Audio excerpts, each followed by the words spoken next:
Welcome back dear friends. स्वागत है आप सभी का आपके अपने यूट्यूब चैनल राजेश गुरुजी।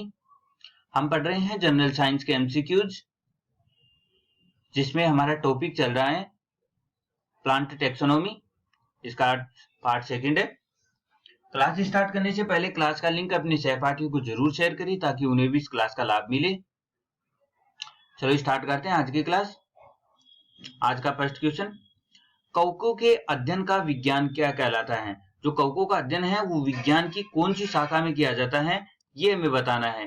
क्या फाइकोलॉजी के तहत, या एंजियोलॉजी, या ये एल्गोलॉजी, या माइकोलॉजी, या एंजियोलॉजी? तो जो कवकों का अध्ययन है वो कवकों का अध्ययन विज्ञान की माइकोलॉजी शाखा के तहत किया जाता है। ऑप्शन सी इसका राइट है। नेक्स्ट है, भारतीय माइकोलॉजी का जनक कौन है? तो जो भारतीय माइकोलॉजिस्ट है वो कौन है, उसके जो जनक है वो बताना है हमें। क्या वो ओमी अयंगर है, या ई श्रीधरन है, या ई बटलर है, या जेसी बोस है? तो भारतीय माइकोलॉजी का हमें जनक बताना है, तो भारतीय माइकोलॉजी का जनक हो जाएगा ई श्रीधरन। ऑप्शन बी इसका राइट हो जाएगा। नेक्स्ट है, भारतीय फाइकोलॉजी का जनक। अब हमें बताना है भारतीय फाइकोलॉजी का जनक कौन है। क्या ओमी अयंगर है, या ई श्रीधरन, या ई बटलर, या जेसी बोस है? तो भारतीय जो फाइकोलॉजी है, भारतीय फाइकोलॉजी के जनक हो जाएंगे ओमी अयंगर। ऑप्शन ए इसका राइट हो जाएगा। नेक्स्ट है, कवक से प्राप्त होने वाली औषधि कौन सी है? तो जो कवक से प्राप्त होने वाली औषधि का हमें नाम बताना है। क्या वो इफेड्रिन है, या मोर्फिन, या पेनिसिलिन, या सिंकोना? तो जो कवक से प्राप्त होने वाली औषधि है वो औषधि हो जाएगी पेनिसिलिन। ऑप्शन सी इसका राइट हो जाएगा। नेक्स्ट है, एथलीट फुट, दाद आदि रोग किस कारण होते हैं? जो एथलीट फुट है, दाद है, ये जो रोग होते हैं वो किसके कारण होते हैं? क्या वो जीवाणु के कारण होंगे, या फंगस से, या प्रोटोजोआ से, या वायरस से? तो ये जो एथलीट फुट और जो दाद है ये हो जाएंगे फंगस जनित रोग हैं, ये हो जाएंगे फंगस। ऑप्शन बी इसका राइट हो जाएगा। नेक्स्ट है, गेहूं, चावल, बाजरा, मक्का आदि पौधों का जो कुल है वो कौन सा होता है? यानी कि ये जो पौधे हैं वो कौन से कुल के तहत आते हैं?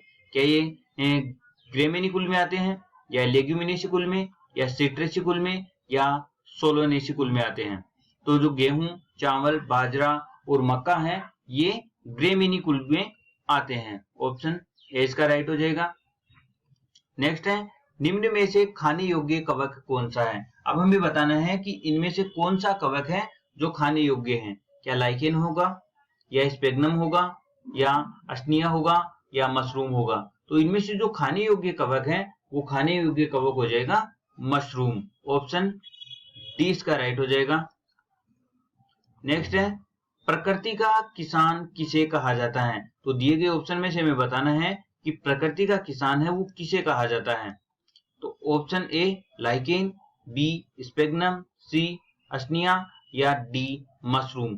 जो प्रकृति का जो किसान है वो प्रकृति का किसान हो जाएगा लाइकेन। ऑप्शन ए इसका राइट हो जाएगा। नेक्स्ट है, लिटमस पेपर किससे प्राप्त होता है? तो जो लिटमस पेपर प्राप्त होता है जिसे हमें अम्लता और क्षारता का पता चलता है वो हमें किससे प्राप्त होता है ये बताना है हमें। क्या लाइकेन से, या स्पेग्नम से, या अस्निया, या मशरूम? तो जो लिटमस पेपर होता है वो लिटमस पेपर हमें लाइकेन से प्राप्त होता है। ऑप्शन इसका राइट हो जाएगा। नेक्स्ट है, निम्न में से बूढ़े की दादी किसे कहा जाता है? तो दिए गए ऑप्शन में से हमें बताना है कि किसका उपनाम है बूढ़े की दादी। क्या लाइकेन को कहते हैं, या स्पेग्नम को, या अस्निया को, या मशरूम को? तो दिए गए ऑप्शन में से हमें बताना है कि किसका उपनाम बूढ़े की दादी है। तो ये हो जाएगा अस्निया। ऑप्शन सी इसका राइट हो जाएगा। नेक्स्ट है, निम्न में से घाव पर ड्रेसिंग के रूप में किसे काम में लेते हैं? तो किसे हम घाव पर ड्रेसिंग के रूप में काम में लेते हैं? क्या लाइकेन को, या डाइटम्स को, या अस्निया को, या स्पेग्नम को? तो किसे हम घाव पर ड्रेसिंग के रूप में काम में लेते हैं? तो ये हो जाएगा स्पेग्नम। ऑप्शन डी इसका राइट हो जाएगा। नेक्स्ट है, निम्न में से किससे सोना प्राप्त किया जाता है? तो हमें बताना है कि इन चारों ऑप्शन में से किससे हम सोना प्राप्त कर सकते हैं। क्या वो इक्विसेटम है या डाइटम्स है या अस्निया है या स्पेग्नम है? तो निम्न में से किससे सोना प्राप्त होगा? निम्न में से सोना प्राप्त होगा हमें इक्विसेटम से। ऑप्शन ए इसका राइट हो जाएगा। नेक्स्ट है पादप जगत का उभयचर किसे कहा जाता है? हमें बताना है कि जो पादप जगत है उसका उभयचर किसे कहते हैं? क्या वो थैलोफाइटा है या ब्रायोफाइटा या टेरिडोफाइटा या जिम्नोस्पर्म? तो ये जो पादप जगत है उस पादप जगत का उभयचर हो जाएगा ब्रायोफाइटा। ऑप्शन 20 का राइट हो जाएगा। नेक्स्ट है कौन से पौधों में संवहन ऊतक का विकास सर्वप्रथम हुआ था? तो संवहन ऊतक का विकास सर्वप्रथम कौन से पादपों में हुआ था? तो वो जाएगा क्या थैलोफाइटा है या ब्रायोफाइटा या टेरिडोफाइटा या जिम्नोस्पर्म? तो कौन से पादपों में संवहन ऊतक का विकास सबसे पहले हुआ था? तो ये हो जाएगा टेरिडोफाइटा। ऑप्शन सी इसका राइट हो जाएगा। नेक्स्ट है सबसे बड़ा जिम्नोस्पर्म पादप का उदाहरण बताना हमें कि इनमें से दिए गए ऑप्शन में से कौन सा सबसे बड़ा जिम्नोस्पर्म पादप का उदाहरण है? क्या वो पिग्मिया है या सिकोया है या साइकस है या इफिड्रा है? तो सबसे बड़ा जो जिम्नोस्पर्म पादप है वो हो जाएगा सिकोया। ऑप्शन 20 का राइट हो जाएगा।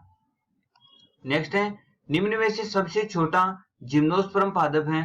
तो निम्न में से सबसे छोटा जो जिम्नोस्पर्म पादप है वो हो जाएगा क्या वो पिग्मिया है या सिकोया या साइकस या इफिड्रा? तो सबसे छोटा जिम्नोस्पर्म पादप हो जाएगा पिग्मिया। ऑप्शन ए इसका राइट हो जाएगा। नेक्स्ट है राजस्थान में पाए जाने वाला एकमात्र जिम्नोस्पर्म पादप कौन सा है? तो जो राजस्थान में पाए जाने वाला एकमात्र जिम्नोस्पर्म पादप है वो कौन सा हो जाएगा? क्या वो पिग्मिया है या सिकोया है या साइकस है या इफिड्रा है? तो सब एकमात्र जिम्नोस्पर्म पादप ये हो जाएगा इफिड्रा। ऑप्शन डी इसका राइट हो जाएगा। नेक्स्ट है किस पादप के तने के रस से साबूदाना तैयार किया जाता है? तो जो साबूदाना होता है वो साबूदाना किस पादप के तने के रस से तैयार किया जाता है ये हमें बताना है। क्या वो पिग्मिया है या सिकोया या साइकस या इफिड्रा? तो जो साबूदाना है ये साबूदाना तैयार किया जाता है साइकस पादप के तने के रस से। ऑप्शन सी इसका राइट हो जाएगा। नेक्स्ट है जीवित जीवाश्म किस पादप को कहा जाता है? तो जो जीवित जीवाश्म है वो किस पादप को कहा जाता है ये हमें बताना है। क्या वो पिग्मिया है या सिकोया है या साइकस है या इफिड्रा है? तो जो जीवित जीवाश्म है ये जीवित जीवाश्म हो जाएगा। जीवित जीवाश्म कहेंगे हम साइकस को। ऑप्शन सी इसका राइट हो जाएगा। नेक्स्ट